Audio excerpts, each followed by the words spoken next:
Mais um testemunho, mais uma alma para o reino de Deus. Lucas Moura testemunha paz e segurança após entregar a vida a Cristo. Aleluias! O atacante Lucas Moura, com passagens por grandes times na Europa e seleção brasileira, contou seu testemunho de conversão no podcast Jesus Cop, o casamento e a paternidade. O atleta, que acaba de encerrar seu contrato com o Tottenham, na Inglaterra, nasceu em uma família católica e ganhou destaque muito cedo como jogador da base do São Paulo Futebol Clube, quando era chamado de Marcelinho, devido às semelhanças físicas com o ex-jogador que marcou a história do rival Corinthians. Aos 19 anos, Lucas Moura foi campeão da Copa Sul-Americana com o São Paulo e foi vendido para o Paris Saint-Germain, e foi em solo francês que conheceu a palavra de Deus. Me convidavam para ir no culto. Eu tinha uma certa resistência aos evangélicos. Respeitava, mas não queria dar muito ouvido. Disse ele sobre a convivência com jogadores evangélicos no São Paulo.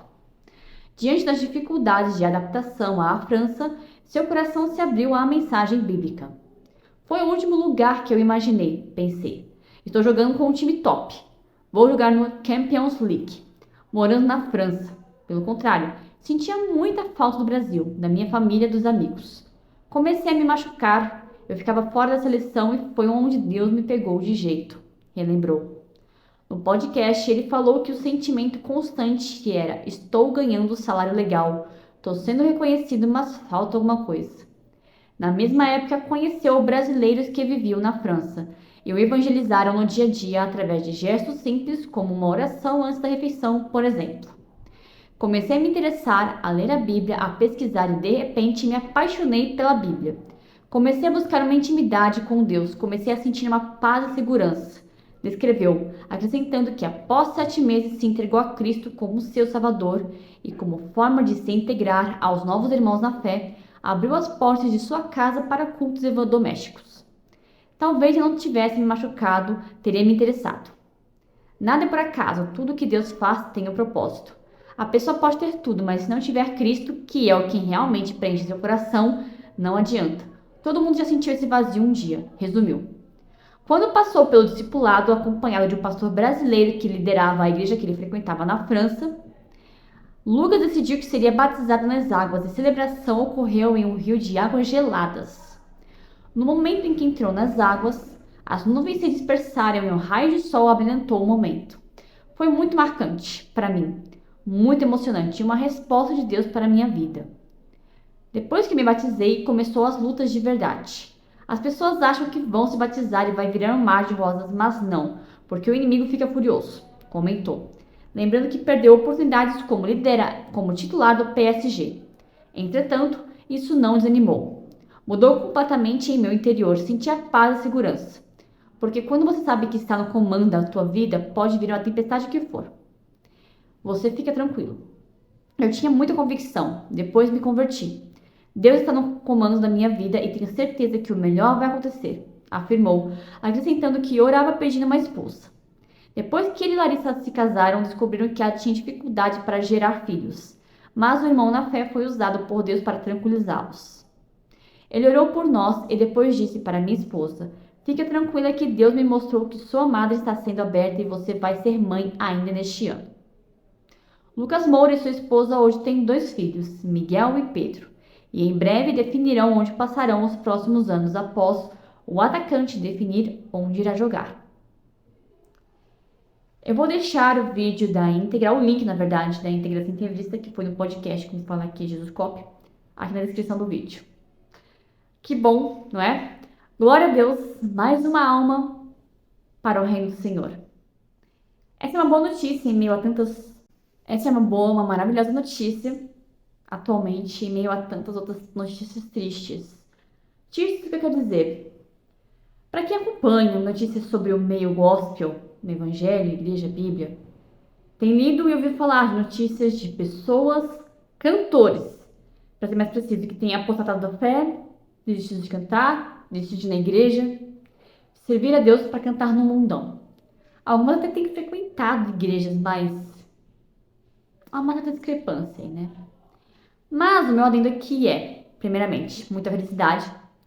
Desejo que esse homem, esse jogador, continue firme nos caminhos do Senhor, que se aprofunde cada vez mais em seu relacionamento com Deus, porque essa é a melhor coisa que poderia acontecer na vida dele, entregar os caminhos dele a Deus. E quantas outras pessoas, e também outros exemplos muito bons recentemente, como eu vi que eu postei recentemente, do Léo Stronda, que foi outro que abandonou os caminhos que seguia antes para servir a Deus. Inclusive recusou algumas coisas erradas que foram oferecidas a ele, justamente porque os atuais princípios dele condenam esse tipo de coisa e ele não aceitaria. Isso também é uma coisa maravilhosa.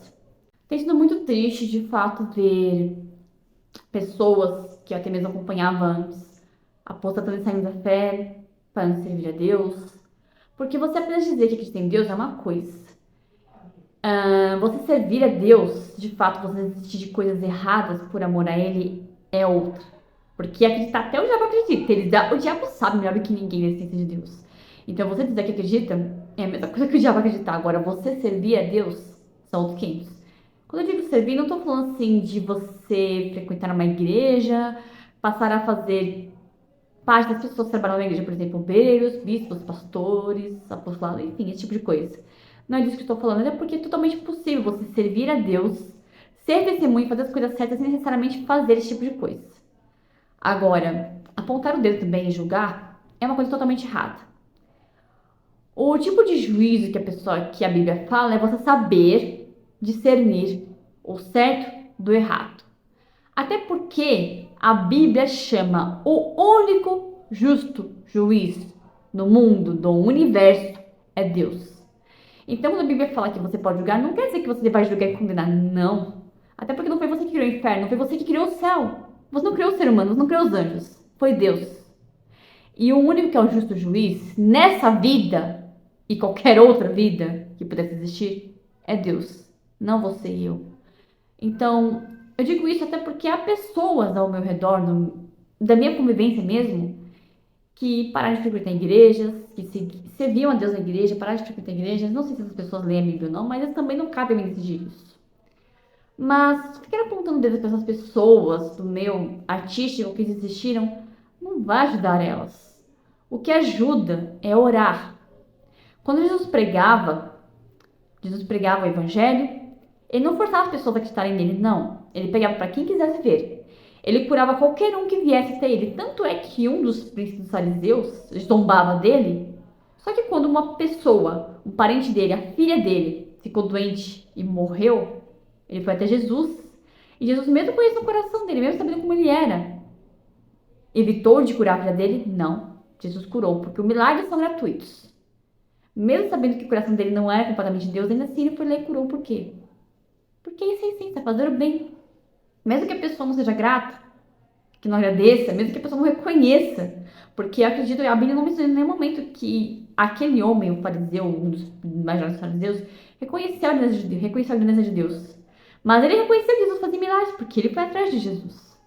Mas ele assim ele não se tornou um discípulo de Jesus, não se tornou um dos apóstolos de Cristo. Não, a Bíblia não fala isso. Mas ele recebeu um milagre. E Jesus apontou o dedo para ele? Não. Jesus foi lá, curou e apenas falou para ele não ter medo. Então é o seguinte, ao invés de você e eu ficarmos apontando os dedos falando que a pessoa foi ou não foi de Deus, não faz isso. Isso não é evangelizar. Fazer isso aqui, apontar o dedo, dizer para a pessoa que você não é de Deus, isso não é evangelizar. Jesus nunca fez isso. O que ele falava, por exemplo, para os fariseus é chamando eles de raça de víboras. Só que Jesus nunca falou que eles iriam para o inferno ou qualquer coisa parecida, não. Jesus falou que eles empatavam o caminho, que é como se fosse uma porta, e esses fariseus ficavam no caminho impedindo as pessoas de passarem por aquela porta. Foi isso que Jesus falou. Em nenhum momento você vê Jesus apontando o dedo para eles. Não.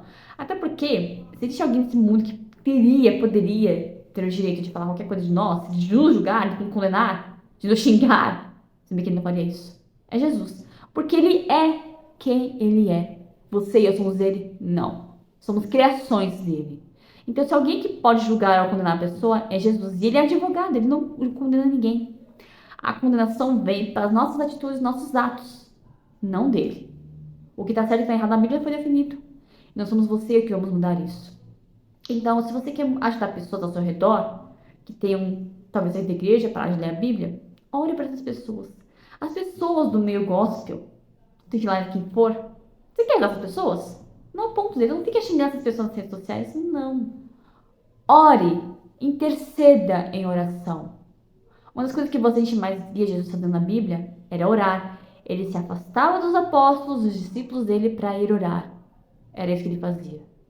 Tudo bem se você não pudesse afastar as pessoas para orar, mas ore, não julgue, porque é o seu julgamento, você fica pondo o dedo, não vai adiantar de nada. Isso vai ajudar a pessoa a voltar para o reino de Deus? Vai? Não vai. Então por que você faz isso ainda? Por que fazemos tanto isso ainda? Por quê? Vamos fazer diferente. Vamos ajudar e não piorar as coisas. Amém? Se você gostou desse testemunho de mais uma alma que está vindo para o reino de Deus, que está se fortalecendo nos laços com o Senhor, deixe seu joinha aqui. Compartilhe esse vídeo para abençoar mais vidas, para ajudar as pessoas a virem e se voltarem para o reino de Deus, para Jesus. Não esqueça também de comentar aqui embaixo o que você achou. Se inscrever aqui no canal para receber mais vídeos como esse. Amém? Muito obrigada por assistir o vídeo até aqui. Um beijo no seu coração. Fique com Deus. E até o próximo vídeo, se assim o Senhor me permitir.